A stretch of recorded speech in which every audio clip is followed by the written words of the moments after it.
நீளம் நிறைந்த மணிகண்டத்தில் விசனடியார் பெருமையின எல்லா உயிரும் தலையெடுத்து தேசமிய திருத்தொண்ட தொகுமன் பணித்த திருவாளன் வாசமலர்மன் கடல் வணங்க வந்த பிறப்பை வணங்கும் தூக்குசி திருத்தொண்ட தொகை விரிவாக்கினால் சொல்ல வல்லபிரான் எங்கள் பாக்கிய பயனாம் பதிக்குன்றைவாள் செக்கிடாரடி சென்றியிருந்து எல்லாம் வல்லை பெருமான் அருதரும் பன்னார்முடி அன்பருமன் மன்னாவுடையாருடைய திருவடிகளை வணங்கி அருதரும் வாரணாம்பிகை தாயாருடன் தொண்டீஸ்வர பெருமானுடைய திருவடி தாமர்களை மனம் மொழி மெய்களாலை வணங்கி எம்பெருமக்கள் நாயன்மாருடைய பொன்னார் திருவடி தாமர்களை கர்ணங்களாலை வணங்கி உரையாசிரியர் சிவப்பனையாவுடைய திருவடிகளை நீல நினைந்து அடியனுடைய ஞானசிரி பெருந்தையாருடைய திருவடி தாமர்களை மனமொழி மெய்களாலை வணங்கி தவத்திரு தொண்டசீர் வருவாருடைய திருவடி தாமர்களை மனம் மொழி மெய்களாலை வணங்கி எழுந்தருளி இருக்கக்கூடிய அடியார் பெருமக்களுடைய திருவடியில் எல்லாம் வணங்கி அமைகிறேன். அன்பார்ந்த துணை செல்வர்களே, கண்ணப்ப நாயனாருடைய திருச்சரிதத்தில் நாயனார் 5 வயது நிரம்பியவுடன் அவருக்கு வில்வித்தை கற்றுக் கொடுக்கிறார்கள். குலவழக்கப்படி வேடுவர்கள் தங்களுடைய குலவழக்கப்படி எந்த ஒரு செயலை செய்கின்ற பொழுதும் உச்சி பொழுதில் செய்வது அவர்களுக்கு ஒரு வழக்கு.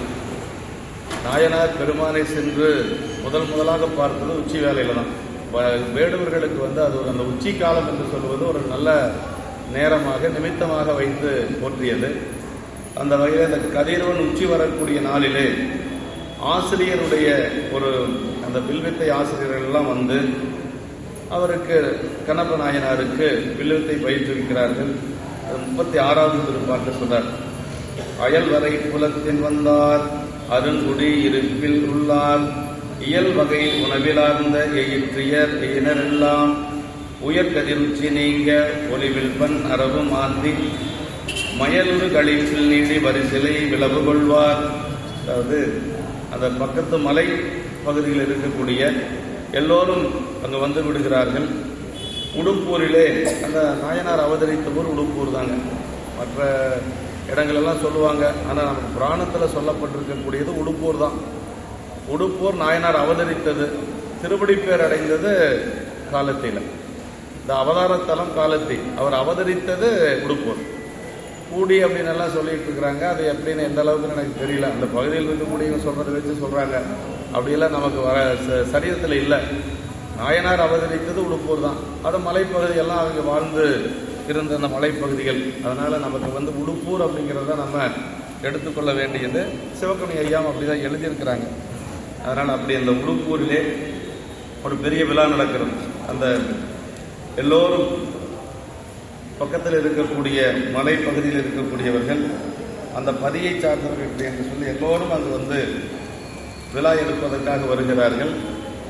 அந்த அவர்களுக்கெல்லாம் உணவுகள் எல்லாம் நிறைய ஏற்பாடு செய்திருக்கிறார்கள். அதான் அந்த உணவில் நிறைய உண்டு தேக்கி எயினிறமாக யாவரும் விண்ணில் உயர்ந்த ஞாயிற்றின் செலவில் உச்சி பொழுது கலிய அளவற்ற பல வகையான நரவும் குடித்து அந்த வேடுவர்களுக்கு உண்டான மாமை சோனங்கள் எல்லாம் உண்டு கொண்டு அவர்கள் மயல் பொருந்திய ஒரு களியாட்டத்தில் அவர்கள் இருக்கிறாங்க. வரிவில் விழா கொண்டாடுபவர்களாக எல்லோரும் அப்படி இருக்கிறார்கள் என்று சொல்லி எயினர் அப்படின்னா வேடுவர்களும் வேடுவச்சியர்களும் என்று சொல்லி சொல்றாங்க. வில்விழா ஆண்மகவுக்குரிய சடங்காயினும் எல்லோரும் கலந்துக்கிறாங்க. ஆண்கள் பெண்கள் இப்படி எல்லாரும் அதுல கலந்து கொள்கிறார்கள். ஞாயிற்றினுடைய உச்சி வேலையை ஒரு நல்வேளையாக கொள்வது வேடர்களுடைய மரபு. அதனால அந்த உச்சி வேலையில தான் எந்த ஒரு வேலையும் அவங்க செய்வார்கள் என்று சொல்லி நமக்கு அப்படி எல்லோரும் வருகிறார்கள். அடுத்து பாசிலை படலை சுற்றி பன்மலர் தொடையல் சூடி காசுடை வடத்தோல் கட்டி கவடிமை கலங்கள் பூண்டு மாசில் சீர் வெற்றி முன்னா வருதுரை கன்னி சூடி ஆசில்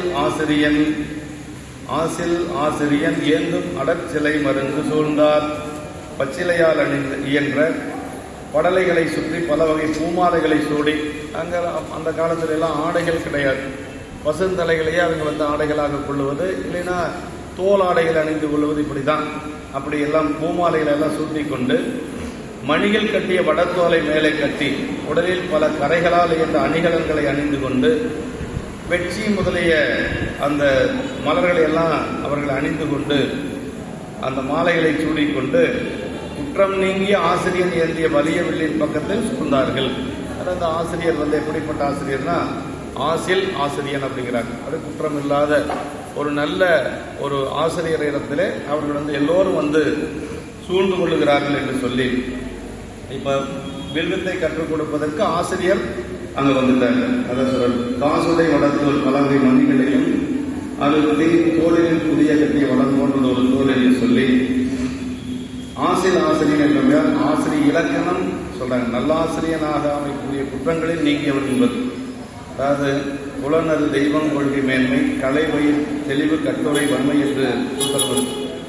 ஒரு ஆசிரியராக இருக்கக்கூடியவர் எப்படி இருக்கணும்னா, எந்த ஒரு குற்றமும் இல்லாதவராக, நல்ல ஒரு குணமுடையவராக, அது வந்து நம்முடைய திருஞான சம்பந்தருடைய சிவபோகசாரத்தில் சொல்வார், சோதி களலறிய ஆசானும் சுத்த விரல் அப்படிங்கிறார். ஒரு ஆசிரியர், ஒரு குருநாதர் நமக்கு எப்படி இருக்கணும்னா, பெருமானுடைய திருவடி அறிந்தவராக இருக்கணும்.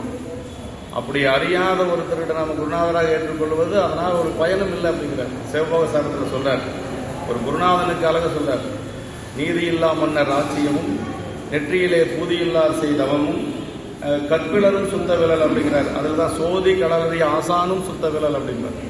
சோதி களலறிய ஆசான பெருமானுடைய திருவடியை அறிய முடியாத குருநாதர், அவரால் எந்த ஒரு பயனும் நமக்கு இல்லை அப்படின்னு சொல்லி சொல்வார்.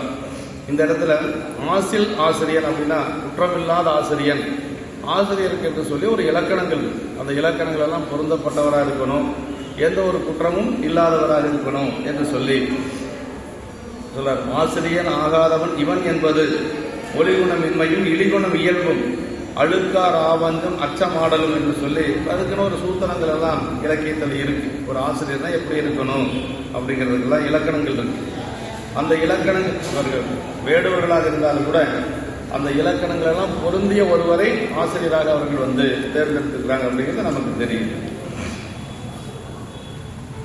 மாணவன் கை கொடுக்கும் வில்லினை முதலில் ஆசிரியர் ஏந்தி விழா கொண்டாடி அதன் முடிவில் மாணவன் கையில் கொடுத்து அதனை தக்கவாறு பிடிப்பித்து வித்தை கற்பித்தல் மரபு. முதல்ல அந்த வில்ல ஆசிரியர் எடுத்து அதற்கு பிறகு பூசைகள் எல்லாம் செய்து முறைப்படி மாணவனிடத்தில் கொடுப்பது அப்படிங்கிறது ஒரு வழக்கு. தொண்டகமுற சுங்கமும் துடிகளும் துளைகொள்கையும் எட்டுசை நிறைந்திருந்த எழுந்த வேரொழியினோடும் திண்டிரல் மரபராற்று சேர் விசும் பிடித்து செல்ல கொண்ட சீர் விளவு வங்க குறிச்சியை வளம் கொண்டார்கள். குறிச்சி அப்படின்னா அந்த மலைப்பகுதி, அந்த மலையை வந்து வளமாக சூழ்ந்து வந்து எல்லோரும் கொண்டாடுறாங்க. சிறு பறைகள், கொம்பு, உடுக்கை, இப்படி துளை கொண்ட மூங்கில், புல்லாங்குழல் போன்றதெல்லாம் வந்து ஓசைப்பட அந்த பேரரசையோடு கூடி திண்ணிய வல்லமையுடைய மறவர்கள் ஆரவாரம், அங்கு இருக்கக்கூடிய வேடர்களுடைய ஆரவாரம், இது ஆகாயம் நிறைந்த அளவுக்கு முழக்கி செல்ல அந்த திருவிழாவானது கொண்டாட சிறப்பு மக்கள் குறிச்சியை வளமாக சுற்றினார்கள். அப்படியே அந்த மலையை வந்து வளமாக அவர்கள் வந்து சுற்றி வருகிறார்கள் என்று சொல்லி சொல்றார். வெங்கதிர் உச்சியின் விசும்பி என்று சொல்லி சொல்றார். அப்படி எல்லோரும் வந்து குன்றவர் வரிகொண்டாட கொடிச்சியர் துணங்கையாட துன்றிய மகிழ்ச்சியோடும் சூரர் அறமகளிராட வெள்ளிவில் விளவினோடும் விருப்புடை ஏழாம் நாளாம் மந்திரு மடங்கு செய்கை அழகுற அமைத்த வின்றை குன்றவர் வரி கொண்டாட கொடிச்சியர் துணங்கையாடனர். வேடர்கள் வரி கூத்தாடவும் வேடுவச்சியர்கள் வந்து துணங்கை கூத்து என்று அவங்க ஆடக்கூடிய கூத்து வகைகள், துணங்கை கூத்து என்று சொல்லி ஒரு வகையான வேடர்கள் ஆடக்கூடிய கூத்து, அந்த கூத்தையெல்லாம் ஆடிக்கொண்டு மிக்க மகிழ்ச்சியோடு அச்சந்தருகின்ற தெய்வ மகளிர்கள் ஆடவும், அதுபோக தெய்வ பெண்கள், அதாவது அங்கே அந்த வேடுவர்கள் வந்து எப்பொழுதும் தேவராட்டி என்று சொல்லி ஒரு வயது முதிர்ந்த ஒரு தேவராட்டியை வைத்துக் கொண்டு தான் எல்லா நற்காரியங்களும் செய்வாங்க. அப்படி அந்த தேவராட்டிகளும் மகளிர்களும் ஆடவும் வெற்றி தரும் வில்விழாவை நாள்தோறும் கொண்டாடி வந்து விருப்புடைய அந்த 7ஆம் நாளிலே முன்னை நாட்களை விட 2 மடங்கு அதிகமாக கொண்டாட்டங்களை அளவரை செய்த பின்னர் 7 நாள் அது விழா கொண்டாடி அதற்கு பிறகுதான் வில்லையே மாணவனுடைய கையில கொடுக்குறாங்க. ஜனநாள் வந்து வில் பிடிக்கிறார் அப்படின்னா 7 நாட்கள் விழா எடுத்து அதில் குருநாதரெல்லாம் வந்து கலந்து கொண்டு அதற்கு பிறகுதான் அவர் கையில் வந்து அந்த வில்லை கொடுக்க போறாங்க. இப்போ 7ஆவது நாள் இந்த நாள் என்று சொல்லி சொல்றாங்க. கொடிச்சியர் துணங்கை ஆடல் அந்த ஒரு வகையான துணங்கை கூத்து, சிங்கி கூத்து, இதெல்லாம் வந்து கூத்து வகையில் இருக்கக்கூடியது. சூர் அறமகளில் கண்டார்க்கு அச்சத்தை வரைவிக்கக்கூடிய தெய்வ பெண்கள் என்று சொல்லி மலையில வாழக்கூடிய ஒரு சில பெண்கள் விழா கொண்டாட்டங்கள் நிறைந்த மகிழ்வு கோழியோங்கிய வென்றொடு விரட்கொடி வாழிய பேரிதென்று ஏற்றி பலருடன் சீர்திகள் சிலம்பகம் சிலம்பம் பாடி சூரர மகளிர் ஆடும் சோலை என்று திருமுருகாற்றுப்படையில் இந்த மாதிரி இந்த கூத்தெல்லாம் நடந்திருக்கு. திருமுருகாற்றுப்படையில் சொல்றார், கோலி ஓங்கிய வென்றடு விரட்கொடி வாலிய பெரிதென்று ஏற்றி பலருடன் சீர்திகள் சிலம்பகம் சிலம்ப பாடி சூரர மகளிர் ஆடும் சோலை என்று சொல்லி பலமுதிர் சோலையில் அந்த எப்படியெல்லாம் ஆடிக்கொண்டிருந்தார்கள் என்று சொல்லி நமக்கு திருமுருகாற்றுப்படையில் நக்கீர தேவநாயனார் சொல்லியிருக்கிறார். அப்படி வென்றிவில் விழா, இவ்விழாவில் வெற்றி பெற ஓங்குவதாக என்று சொல்றார். விருப்புடை ஏழானார், திருவிழாவினுடைய நிறைவு நாளானதில் விருப்புடை என்று சொல்லி காப்பணிந்த பின் 7 நாட்கள் தொடர்ந்து விழா கொண்டாடி முடித்தனர் என்று சொல்லி சொல்றார்கள். 7வது நாள் தான் ரொம்ப சிறப்பான நாளாக விழா கொண்டாடி கொண்டிருக்கிறார்கள் என்று சொல்லி சொல்றார். வெங்கதி விசிம்பினுச்சி மேவிய பொழுதில் எங்கும் மங்கள வாழ்த்து மல்க மருந்துகள் எங்கள் ஆற்ப தங்கள் மரபின் விஞ்சை தனது தொழில் வளவதன்பால் பொங்கொழி கரும்போர் ஏற்றை ஒரு சிலை பிடிப்பித்தார்கள். நாயனார் எப்படி இருக்காருன்னா நல்லா கருப்பாக இருக்கிறார். கரும்போர் அப்படிங்கிறாங்க. அப்படின்னா ஒரு காலை, ஒரு கரிய நிறத்தோடு ஒரு காலை எப்படி இருந்தா இருக்கும், அது மாதிரி இருக்கிறாரா நாயனார். ஆமாம், வேடர்கள் அப்படி வெங்கதில் விசிம்பின் உச்சி மேவிய பொழுதினார். ஞாயிறு ஆகாய வெளியின் உச்சி பொழுதில் பொருந்திய நேரத்தில், அதாவது எப்பொழுதுதான் அவர்களுக்கு அந்த உச்சி பொழுது தான் நல் நிமித்தமாக அவர்கள் கருதுவது. வேடுவர்களுக்கு எல்லாமே உச்சி நேரத்தில் தான் நடத்துவாங்க. அது மாதிரி எவ்விடத்தும் பல மங்கள வாழ்வு நிறையவும் பக்கங்களில் பல வகை மங்கள இயக்கங்கள் சந்திக்கவும் அந்த வேடர்கள் தங்களுடைய பழைய மரபில் வந்த வில்வித்தை பயிற்றும் தன்மை வல்லவரிடமாக கரிய போர்வல்ல ஏறு போன்ற திணனாரை போர் புரிய வல்லதாகிய வில்லியனை பிடிப்பித்தார்கள். இப்படி இப்பதான் அவர் கையிலே வில்ல கொடுக்குறாங்க. 5 வயதுல போர் பயிற்சி எல்லாம் முடிஞ்சு இப்போ 16 வயசுல வில்ல அவர்கிட்ட கொடுக்குறாங்க, கையில கொடுக்குறாங்க. அப்படி வில்லை பிடித்து என்று சொல்லி இவ்வளவு எல்லாம் செய்து அந்த சடங்குகள் எல்லாம் செய்ததுக்கு பிறகுதான் வில்ல கொடுக்குறாங்க. தங்கள் தொழில் மரபில் தமது பழமையான மரபு வழி வந்த ஆசிரியர் தொழிலுக்கு தொன்மையும் மரபு வழி வருதலும் வேண்டப்படுவது என்பது ஆண்டவர் துணிவு என்று சொல்லி சொன்னார். குலவித்தை கல்லாமல் பாகம்படும் என்பது கைவந்தது ஒரு பழமொழி. எப்பொழுதும் குலவித்தை அவங்க குலவித்தை நம்ம கற்றுக்கணும். அது எல்லாத்துக்குமே ஒரு இது. நம்ம அவங்க குலத்தொழில் குலவித்தைன்னு சொல்லணும் இல்லைங்களா, அது நமக்கு தெரிஞ்சிருக்கணும். செய்யறோமா இல்லையா, ஆனால் அது கண்டிப்பாக தெரிஞ்சிருக்கணும். அவ்வாசிரியர் பலருள்ளும் தக்க ஒருவனே ஆசிரியனாக கொண்டப்பட்டான் ஆக வேண்டும் என்பது முன்னர் ஆசில் ஆசிரியன் என்று சொல்லி ஒருமையில் கூறியது ஒரு சிறப்பு என்று சொல்லி சொல்றார். பொங்கொழி கரும்பேறியது, ஒளியை கறந்து உள்வாங்குவதனுடைய கருமை. அது கருப்பு நிறத்துக்கு ஒரு ஆற்றல் உண்டு. எல்லா ஒளிகளையும் உள்ள வாங்கக்கூடிய ஆற்றல் கருப்பு நிறத்துக்கு தான் உண்டுங்க. அதனால தான் பார்த்தீங்கன்னா கருப்பு ஆடை அணிந்து வெயிலில் போனோம்னு வச்சுங்களேன், ரொம்ப சூடு நமக்கு ரொம்ப அதிகமாகும். இந்த கருப்பு ஆடை எப்பொழுதும் சூடு ஈர்க்கக்கூடியது. வெள்ளை தான் சூட்ட வெளியில் உமிழக்கூடியது என்று சொல்லி சொல்லுவாங்க.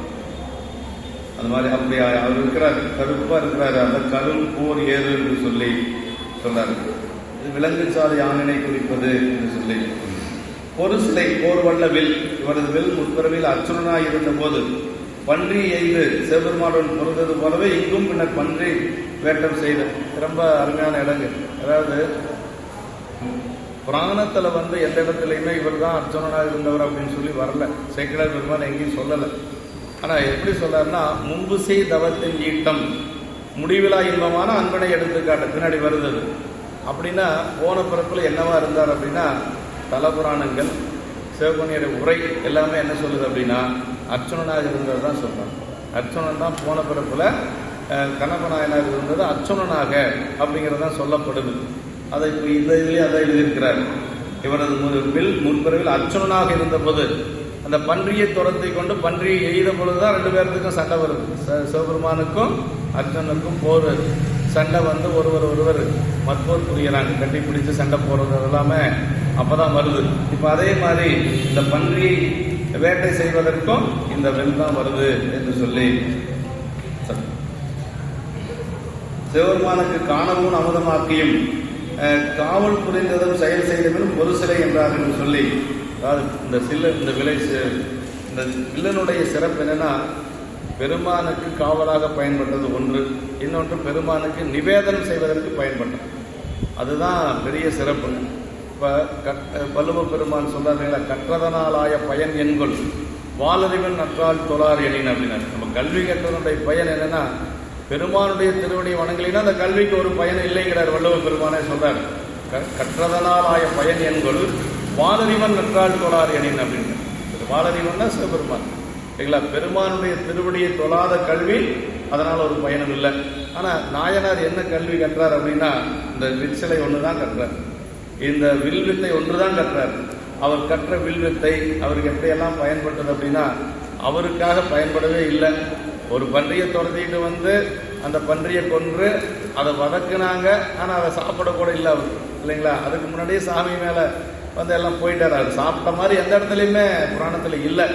அப்போ அவர் கற்ற வில்வித்தை எதுக்கு பயன்பட்டுச்சு? பெருமானுக்கு காவல் செய்வதற்கு, பெருமானுக்கு நிவேதனம் கொண்டு வருவதற்கு.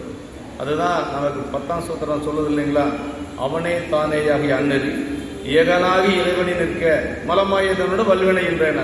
இப்போ நமக்கு அது அந்த சூத்திரம் என்ன சொல்லுதுன்னா, நம்மளுடைய செயல் முழுக்க பெருமானுக்கு இருந்தது அப்படின்னா நமக்கு வந்து வினை கிடையாது, ஆணவம் கிடையாது, கண்மம் கிடையாது, மாயை கிடையாது. ஏன்னா எதிர்வினை ஒன்று இல்லை அப்படின்னு சொன்னால் இருக்கிறதெல்லாம் அதோட முடிஞ்சு போச்சு.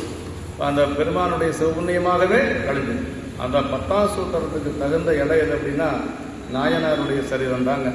அவனே தானே ஆகிய நெறி ஏகனாகி இறைவனி நிற்க மலம் மாயை தன்னோடு வல்வினை இல்லைன்னு சொன்னது அது எதுக்கே பொருந்ததுன்னா இவருக்கு தான் பொருந்தும். எனக்கு கற்றது ஒரே வித்தை தான், வில்வித்தை மட்டும்தான். அது வேற யாருக்காகவும் பயன்படலை, பெருமானுக்கே தான் பயன்படுறது. அதான் இந்த இடத்துல அதான் சொல்றாரு. அதான் அடுத்த பாட்டு ரொம்ப ரொம்ப அருமையான பாட்டுங்க. ஆமா, ஒரு இந்த பாட்டில் என்ன சொல்றாரு அப்படின்னா, இது 41வது பாட்டு. ஒரு சரிதத்தை ரெண்டா பிரிக்கிறாருங்க சேக்கிழார் பெருமான் இந்த இடத்துல. அதாவது இதுவரைக்கும் வந்து அவர் வந்து இருந்ததெல்லாம் உலகியல் வாழ்க்கை சரிங்களா. இனிமேல் வந்து உலகியலுக்கே போறதில்லை. இனி வந்தாருன்னா மீண்டும் போக போறது கிடையாது. இந்த திருப்பாடல்ல தான் வந்து நாயனாருடைய அருள் வாழ்க்கையை ஆரம்பிக்கும். பெருமானோடு சிவச்சார்பு உலக சார்பு ரெண்டா பிரிக்கிற நம்ம வாழ்க்கையை. இப்போ நம்ம சைவத்துக்கு வருவதற்கு முன்பாக இருந்தது உலகச்சார்பு, சைவத்துக்கு வந்து பெருமானுக்கு தொண்டு செய்ய ஆரம்பித்தது சிவச்சார்பு. இப்போ நம்மளுடைய சிவச்சார்பு எப்படி இருக்குன்னா, இங்கே கொஞ்ச நேரம் இருப்போம், மறுபடியும் நம்ம வீட்டில் போய் நம்ம கடமைகளை செய்வோம். அப்படிதான் நம்மளுடைய சிவச்சார்பு. ஆனால் கண்ணப்ப நாயனாருடைய சிவச்சார்பு எப்படின்னா, வந்தவர் வந்தது தான், மீண்டும் போகவே இல்லை. அப்பாவை எல்லாம் மறந்தாரு, அம்மாவை மறந்தாரு, வேடச்சேரியை மறந்தாரு, எங்கேயும் போறதில்லை. அதனால இந்த 41வது பாட்டில் மட்டும் என்ன செய்யறாரு அப்படின்னா, சேக்கிழார் பெருமான் அவர் திருவடியை வணங்குறார். இப்போ 40 பாட்டு சொல்லிட்டு வந்துட்டார்ல, இப்போ மட்டும் ஏன் வணங்கணும் அப்படின்னா, இப்போ நம்ம சிவ பூஜை பண்ணுறோன்னு வைங்களேன். சிவ பூஜை பண்ணுறவங்களுக்கு தெரியும், இட தூய்மை செய்து, நீர் தூய்மை செய்து, அப்புறம் நம்மளை எல்லாம் தூய்மை செய்து, அதற்கு பிறகுதான் பூசைக்குள்ள போகும். அது மாதிரி நாயனாருடைய திருவடியை வணங்குறதுனால, கண்ணப்ப நாயனாருடைய திருவடியை வணங்குறதுனால சேக்கிழார் பெருமான் தன்னை முதல்ல தூய்மைப்படுத்திக்கிறார். அதான் இந்த 41வது. அதாவது ரெண்டா பிரிக்கிறார் வாழ்க்கையை, உலகச்சார்பு சிவச்சார்பு. இனிமேல் உலகச்சார்புங்கிற அந்த அத்தியாயம் முடிஞ்சு போச்சு. இனிமேல் வரக்கூடியது எல்லாமே சிவச்சார்பு தாங்க. அதான் இந்த பாட்டு அருமையான பாட்டு. ஒற்றட வரையன் வாங்க சூரி குறுகடனும் செய்த விற்றொழில் களத்தில் நன்னி விதிமுறை வணங்கி மேவும் அற்றை நாள் தொடங்கினாலும் அடற்சிலை ஆண்மை முற்ற கற்றனர் என்னையாலும் காணவர்க்கு அரிய சிங்கம். அது முற்ற கற்றனர் என்னையாலும் காணவர், அது ரொம்ப முக்கியங்க. ஏன்னா தான் நான் நல்லா ஒரு வில்வித்தை கற்றுக்கல. எந்த ஒரு வித்தையை கற்றாலும் அதை எப்படி கற்றுக்கணுங்க, கற்க கசடர அப்படின்னாரு வள்ளுவ பெருமான். அது மாதிரி முற்ற கற்றனர் என்னையாலும் காணவர்க்கு அரிய சிங்கம். ஒரே ஒரு வித்தை தான் அவருக்கு தெரியும், வில்வித்தை தவிர வேற ஒன்றும் தெரியும். அவர் என்ன, அதனால தான் அவர் என்ன சொன்னாங்கன்னா, திருத்தொண்டு தொகை ஆசிரியர் கலைமலிந்த சீர்நம்பி அப்படின்னாரு. ஆமாம், எல்லா கலைகளும் அவர்கிட்ட அப்படியே மலிந்து கிடக்கு. அப்படின்னா எல்லா நூல்களாலும் விதந்து பேசப்பட்டவர் கண்ணப்ப நாயனார். கண்ணப்ப நாயனார் பேசாத பெரியவங்களே இல்லைங்க. அவர் காலத்துக்கு பின்னாடி வந்த அத்தனை பேரும் பேசியிருக்காங்க. காரைக்காலமையாரெல்லாம் முந்தைய காலம், அதனால அவங்கெல்லாம் அவங்களுடைய பதிகத்தில் கொண்டு வர முடியல. காரைக்காலமையாருக்கு பிறகு நீங்க வந்து பாத்தீங்கன்னா எல்லா திருமுறைகளாலும் பேசப்பட்ட நாயனார் அப்படின்னா சண்டீஸ்வர நாயனாரும் பேசப்பட்டிருக்கு. அதே மாதிரி கண்ணப்ப நாயனார் வியந்து பேசாத பெரியவங்களே இல்லை. என்ன காரணம்னா இதுதான் காரணம். ஒற்றட வரையின் பாங்கர் அப்படின்னா அழகிய பெரிய மலையின் சாரடி விருப்பமிக்க விற்றொழில் கடன்களை எல்லாம் முன்னர் செய்து வைத்து விற்றொழில் களத்திலே சேர்ந்து விதிப்படி முறையாக வணங்கி, விற்றொழில் களத்தில் நின்று விதிமுறை வணங்கி மேவும். என்ன விதி? எல்லாம் குருநாதரை எல்லாம் அழைத்து அந்த வில்லுக்கெல்லாம் செய்ய வேண்டிய காப்புக்களை எல்லாம் செய்து பெரியவங்களை எல்லாம் வணங்கி கொண்டு, அப்பா அம்மாவை வணங்கி கொண்டு, பெரியவர்களை எல்லாம் வணங்கி கொண்டு அந்த வேலைக்கு வரணும். அப்பதான் அதனாலதான் அவர் அதுல ரொம்ப சிறந்திருக்க முடிஞ்சிருக்க. அப்படி விதிப்படி முறையாக வணங்கி பொருந்திய அற்றை நாளிலே தொடங்கி, அது எந்த நாள் அப்படிங்கிற ஒரு நல்ல ஒரு நாளாக அவர்கள் தேர்வு செய்து அதில் கதிரவன் உச்சி நன்ன அப்படின்னா உச்சிக்கால பொழுதுல செய்யறாங்க. ஒவ்வொரு நாளும் வலிய வில்லை ஆளும் தொழிலினை முற்று பெறுமாறு முழுவதும் கற்று நிரம்பினர் என்னை ஆளுகின்ற காணவர் குலத்தில் அரியராய் அவதரித்த சிங்க ஏறு போன்ற திறனார். அவருடைய திருவடியை வணங்கிட்டு மேல சரீரத்துக்குள்ள போக போறாருங்க. ஆமா, இப்ப இதுவரைக்கும் 40 பாடல் வரைக்கும் வந்ததெல்லாம் உலகியல், உலகச்சார். இனிமேல் வரக்கூடியதெல்லாம் சிவச்சார். ஆமா, அவர் பன்றியை துரத்தி கொண்டு ஓடுவது, பன்றியை கொள்ளுவது எல்லாமே இனி பெருமானை சார்ந்துதான் இருக்கும். வந்தவர் இனிமேல் திரும்பி போறதே இல்லைங்க. இப்ப வந்துட்டார் இல்லையா, மீண்டும் அவர் வேடசேரிக்கு போறதில்லை. கூட வந்த நாணன் காடன் 2 பேர் இருக்கிறாங்க. அந்த நாணன் காடனும் போய் என்ன சொல்லுவாங்க அப்படின்னா, தேவுமால் கொண்டான் தின்னன் அப்படின்றாங்க. அவனுக்கு சாமி வைத்தியம் பிடிச்சிருச்சு, நீ அவன் வரமாட்டான், வங்கினை பற்றி போக வல்லுடம்பு ஆனான் தின்னன் அப்படின்பாங்க. அப்படின்னா எப்படி நம்ம வழிபாடு இருக்கணுங்கிறத அங்க சொல்றாங்க. எப்படி வழிபாடு இருக்கணும், ஒரு உடும்பு பிடி போல இருக்கணும். இந்த சரீரத்துல தான் நல்லா வருதுங்க. திருப்பெருந்துறை போனீங்கன்னா உடும்பு போட்டிருக்கும், முன்னாடி பார்த்துருக்கலாம், நல்லா பார்த்தீங்கன்னா தெரியும். அப்படின்னா நம்ம பக்தி எப்படி இருக்கணும், பெருமாள் மேல இருக்கக்கூடிய அந்த அன்பு எப்படி இருக்கணும்னா அந்த உடும்பு போல இருக்கணும். அது அப்படி இருந்தவர் நாயனார். வங்கினை அது வங்கு ரொம்ப வளைஞ்சு கொடுக்குமா. உடும்பு ஏற்கனவே எங்க போட்டாலும் பிடிக்கும். ஆனா வங்குல பற்றின உடும்ப நீங்க என்னதான் இருந்தாலும் உடும்பு பிஞ்சே வந்தாலும் விடாது. அதான் வங்கினை பற்றி போக வல்லுடும்பு என்ன ஆனான் அப்படின்னு சொல்லி தின்னனாரை பத்தி சொல்லுகின்ற பொழுது அந்த இடத்துல போய் 2 பேரும் அப்படி சொல்லுவாங்க. நானன் போய் முதல்ல காடன் போயிடுறான், அப்புறம் நானனும் போயிடுவான். தேவுமால் கொண்டான் தின்னன் அப்படின்னா சாமி பைத்தியம் பிடிச்சிருச்சு அவனுக்கு, அவன் வரமாட்டான் அப்படின்னு சொல்லி அப்பா கிட்ட நாகங்கிட்ட போய் சொல்லிடுறான். அதான் அந்த இனிமேல் தான் அதெல்லாமே. ஆமாம், ஒற்றட வரையின்பாங்க. இது விற்றொழில் பயிற்றும் பயிற்சி களம் இருந்த மலைச்சாரல் குறித்தது. அப்படி அந்த மலைச்சாரல்ல விற்றொழில் பயின்று கொண்டிருக்கிறாங்க. புரிவுறு கடன் முன் செய்யத்தக்கனவாகிய கடன்களை முன்னமே செய்து வைத்திருந்த அவை தொழில் பயிற்சி களத்தில் முன்னர் செய்து வைக்கத்தக்க கடவுள் பராவுதல் கடமைகள் முதலை கடமைகள் வில்லினையும் மாணவனையும் காப்பணிதல், சிலையை சூழ்ந்து 7 நாள் குறிச்சை வளங்கொள்ளுதல், விற்பிடித்தல். இந்த வில்லுக்கு எப்படி காப்பு செஞ்சாங்க அப்படின்னா புலி நரம்புகளால காப்பு செஞ்சாங்களாம். ஆமா, புலி நரம்பால காப்பு செய்திருக்கிறாங்க. அப்படியெல்லாம் செய்திருக்கு. சிலை பிடிப்பித்த பின்னர் குறிச்சியினது மாணவகனை ஆசிரியர் அந்த களத்துக்கு அழைத்து சென்று விற்றொழில் பயிற்றுவிக்க தொடங்குவான். அச்சிறப்பு இங்கு கூறப்பட்டது என்று சொல்லி இனிமேல் அவர் விற்றொழில் கற்றற்குரிய களம் முற்காலத்தில் கலைவியல் இடங்கள் நகரம் முதலிய குடியிருப்பிடங்களை அடுத்து புறம்பே அமைப்பது ஊர் அமைப்பு என்று சொல்றார். விற்றொழில் பயிற்சி இடமாகிய களமும் இவ்வாறே குன்றவர் வாழும் ஊராகிய குறிச்சி புறம்பு என்று சொல்றார். ஒற்றட வரையில் வாங்கர் என்று சொல்லி விதிமுறை வணங்கி வில்லின் தொழில்களை பயிலத் தொடங்கும் மாணவன் முதல்ல வில்லையும் ஆசிரியனையும் அதற்குரிய கடவுளையும் அதுல முருகப்பெருமான கண்டிப்பாக வணங்கணும். வேடர்களுடைய குலதெய்வம் முருகப்பெருமான் தான். ஏன்னா முருகப்பெருமானுடைய திருவருளால தான் இவர் அவதரித்தது இல்லைங்களா. எயிலுடைய புறங்கள் சென்ற எந்தையார் அருளினாலேன்னு சொல்லி சேகல பெருமான் சொல்லியிருக்கிறார். அப்படி முருகப்பெருமானை வணங்கி பெரியோரை வணங்குதல் மரபு, அந்த மரபினாலே வணங்கி என்று சொல்லி அதாவது நம்ம பள்ளிக்கூடத்திலேயே குழந்தைகளை சேர்க்கிறோம்னா பெரியவங்கிட்ட எல்லாம் ஆசை வாங்கி அதற்கு பிறகு பெருமானை கோயிலுக்கு போய் வழிபாடு செய்து அதற்கு பிறகு கொண்டு போய் முதல் முறையாக சேர்த்துவாங்க. அது மாதிரி கடவுளையும் வேடன் முதலியோர்களையும் பெரியோரையும் வணங்குதல் மரபு என்று சொல்லி அந்த விழா முடிகின்ற 7வது நாளில் இதெல்லாம் செய்திருக்கிறாங்க. ஒவ்வொரு நாளும் கல்வி பயிற்சி முற்றும் வரை அதனை நாள்தோறும் பயில வேண்டும் என்பது முறை. சிலை ஆண்மை, வில்லை ஆளும் தன்மை. இந்த வில்லே ரொம்ப நல்ல ஒரு கனமான ஒரு வில்லா இருக்கு. அதை தாங்குவதற்கே ஒரு ஆண்மை வேணும். அதான் அடற்சிலை ஆண்மை அப்படின்னு சொல்றார். முற்ற கற்றனர் அப்படின்னா நிறைவெய்த, கலையின் முற்றுதலாவது அதனாலாக முடிந்த பயனை தருதல். ஒரு கலையை கற்றுக்கிறோன்னு வைங்களேன், அதனுடைய பயன் என்னவா இருக்கணும்?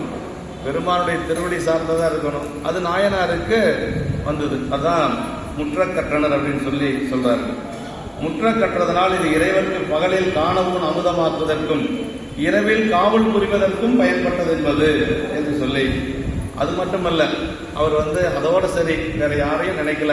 எப்படி மணிவாசக பெருமான் சொல்றார், அது மாதிரி உற்றாரை ஆண் வேண்டேன், ஊர் வேண்டேன், பேர் வேண்டேன், கற்றாரை ஆண் வேண்டேன், கற்பனவும் இனியமையும், குற்றாலத் தமனுடையும் கூட்டா உன் குறைகளுக்கே கற்றாவின் மனம் போல கசிந்துருக வேண்டுவன் என்று. கற்றான என்ன தெரியுங்களா? கன்றை ஈன்ற பசுங்க. எந்த பசுக்கு ரொம்ப அன்பு அதிகமா இருக்குன்னா, புதுசா கன்று போட்ட பசு இருப்பாரு. அது எங்க பார்க்கலாம்? நாட்டு மாட்டில் தான் பார்க்க முடியும். அது ஜெர்சில எல்லாம் நம்ம அந்த அன்பை பார்க்க முடியாது. கற்றாவின் மனம் போல கசிந்துருக வேண்டுவனே அப்படின்னாரு. இந்த நாயனாருடைய மனசு அப்படிதான் இருக்க போகுது. பெருமானை விட்டு பிரியாம எப்படி இருப்பார் அவரு? அதாவது கன்றகள் புனிற்றா போல்வார் காதலில் நோக்கி நிற்பார் பின்னாடி சொல்ல போறாரு. அது அன்று போன்ற கன்றுக்குட்டியை பிரிய மனமில்லாத ஒரு தாய் பசு போல தவித்தாராம். யாரு? கணப நாயனார். சாமி பசியோடு இருப்பார் அப்படின்னு அவருக்கு தெரியுது. இறைச்சி கொண்டு வரணும்னு நினைக்கிறாரு. நம்ம போனோம்னா சாமிக்கு ஏதாவது ஒரு இடையூறு ஆயிடுச்சுன்னா என்ன செய்யறது? ஏதாவது வேடர்கள் தாக்கிட்டா என்ன செய்யறது? வேற மிருகங்கள் ஏதாவது செஞ்சிருச்சா என்ன செய்யறதுன்னு சொல்லி அப்படி போக வேண்டியது, வர வேண்டியது. இப்படி ஒரு ஊசலாட்டம், முருகையில் ஊசல் போல என்று சொல்றார். அப்படியெல்லாம் பெருமான் மேல அவருக்கு அன்பு இருந்திருக்கு. அந்த கலை முற்றியதனால் மேலும் வேண்டப்படாது. இறைவன் பாலில் சொல்றார், என்னை ஆளும் என்று சொல்வது இது ஒரு கவி கூற்று. சிலைகளை முற்றும் கற்று நிரம்பி இந்த இடத்தில் ஆசிரியர் நாயனாருக்கு ஒரு வணக்கம் செய்து மேல் செல்கின்றார்.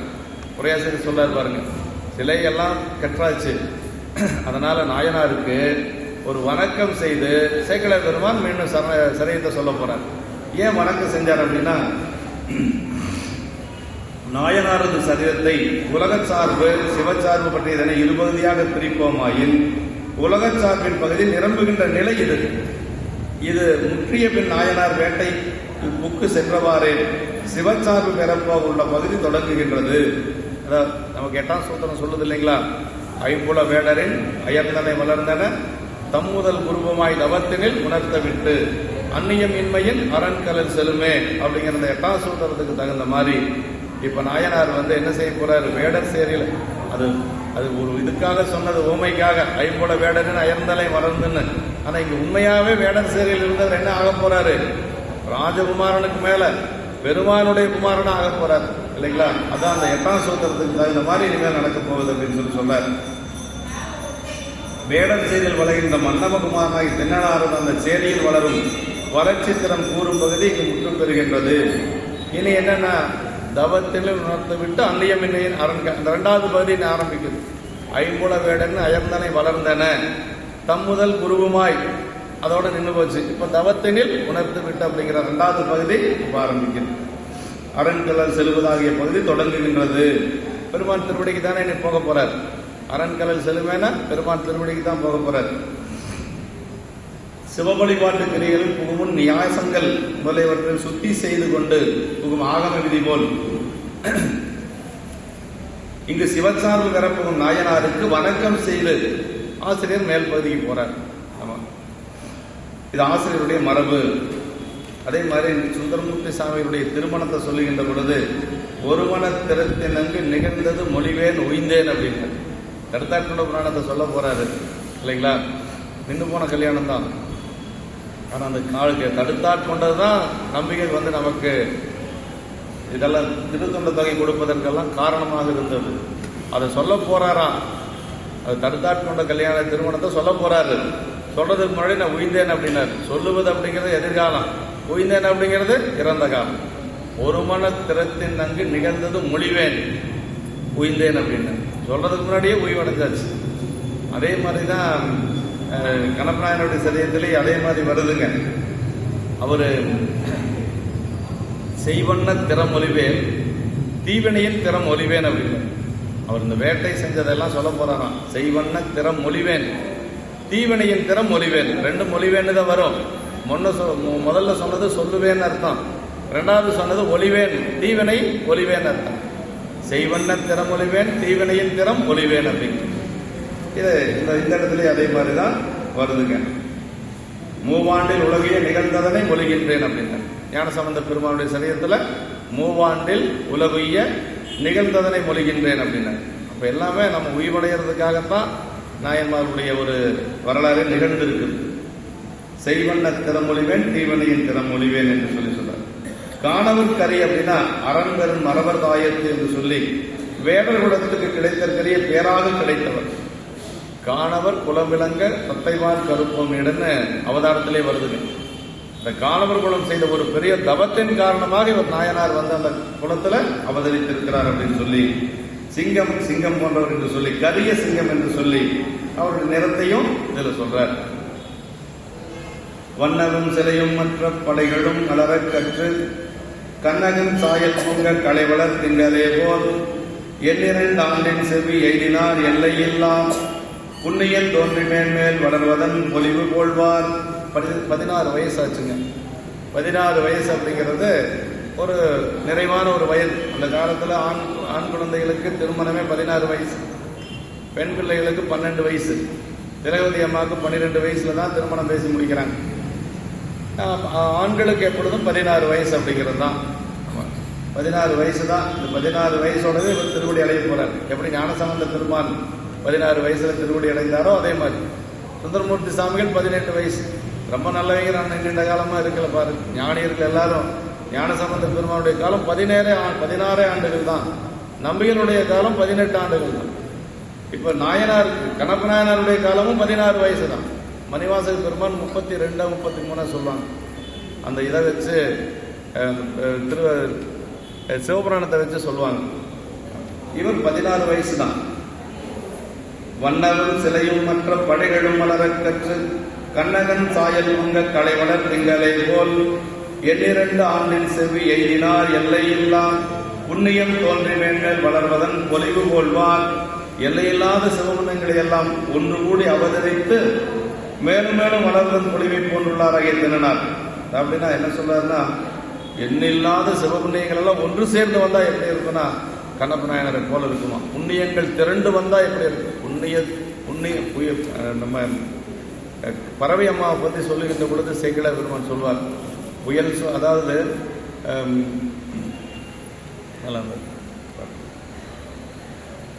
கற்பகத்தின் பொங்கொம்போ காமந்தன் பெருவாழ்வோ பொற்புடைய புண்ணியத்தின் புண்ணியமோ அப்படின்பார்.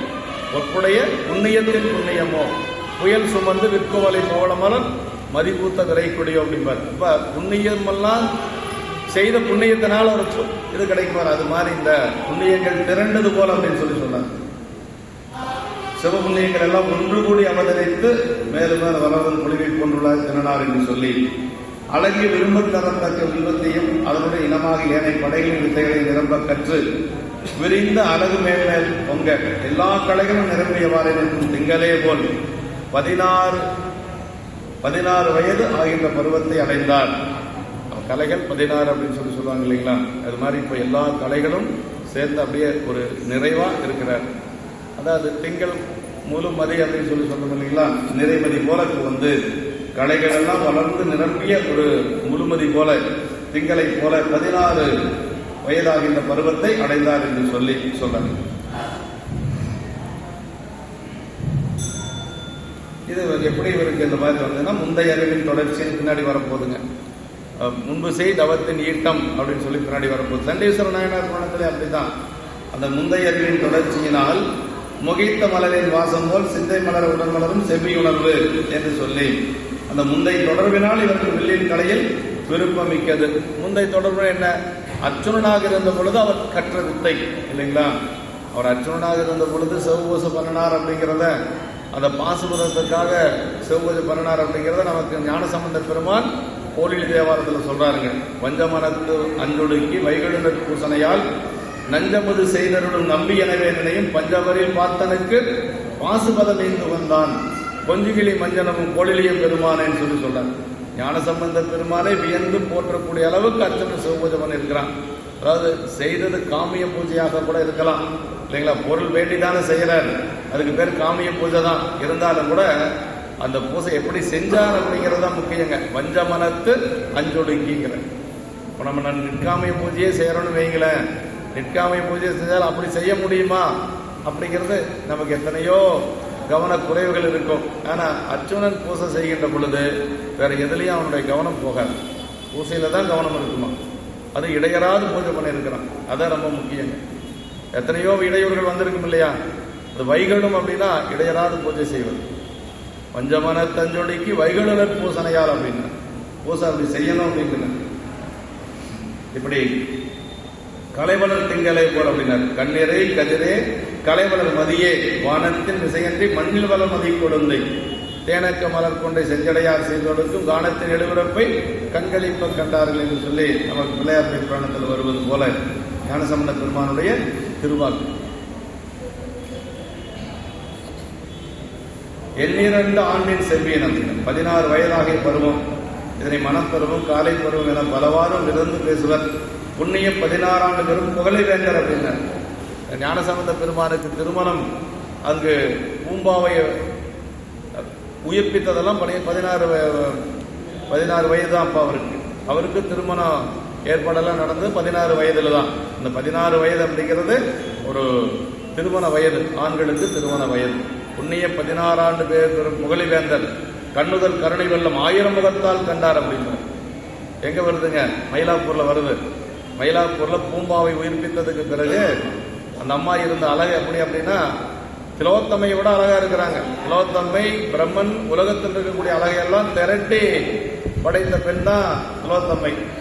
அந்த அழகை பார்த்து அவனே மயங்கி அந்த பெண்ணை அடைய முற்பட்டானா. 4 முகங்களால 4 பக்கம் பார்த்தானா. அந்த பெண் ஓடிடுச்சு.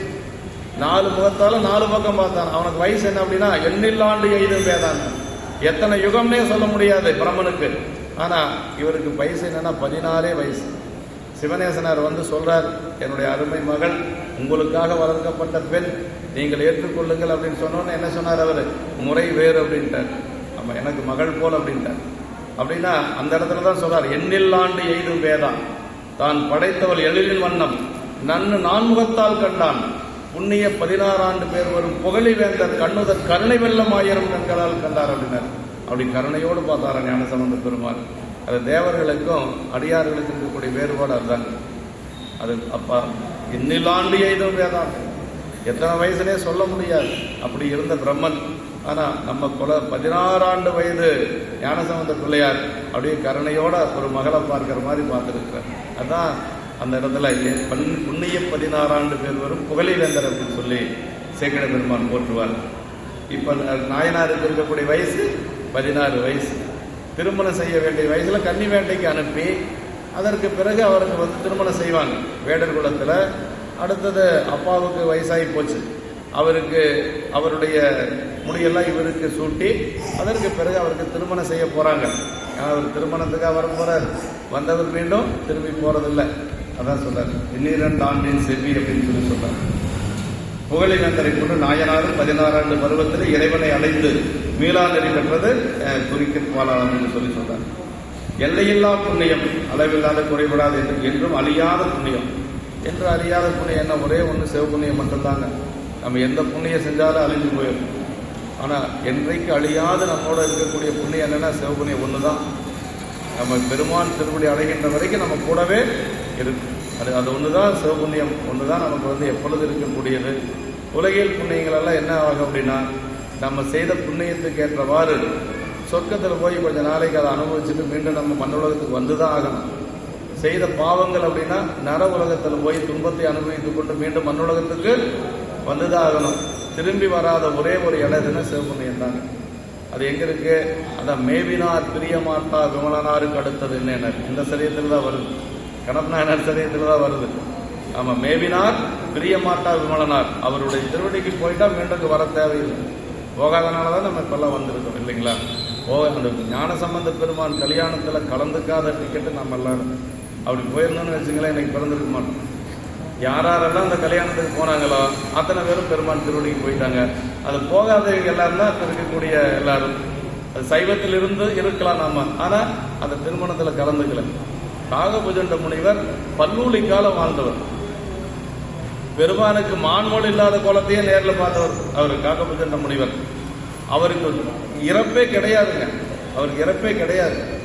அவர் பெருமான்கிட்ட போய் கேட்குறாரு, போதும் இதுக்கு மேலே நான் இருந்து என்ன செய்ய போகிறேன், நம்ம திருவடிக்கு வரணும், இந்த மண்ணுலக வாழ்க்கை போதுன்னு சொல்லி கேட்குற பொழுது சாமி என்ன சொன்னாராம், நாளைக்கு நல்லூர் பெருமானத்தில் திருமணம் நடக்குது ஆச்சாரபுரத்தில், அந்த கல்யாணத்தில் கலந்துக்கோ வந்துடலாம் அப்படின்னு சொல்லி சொன்னாராம்.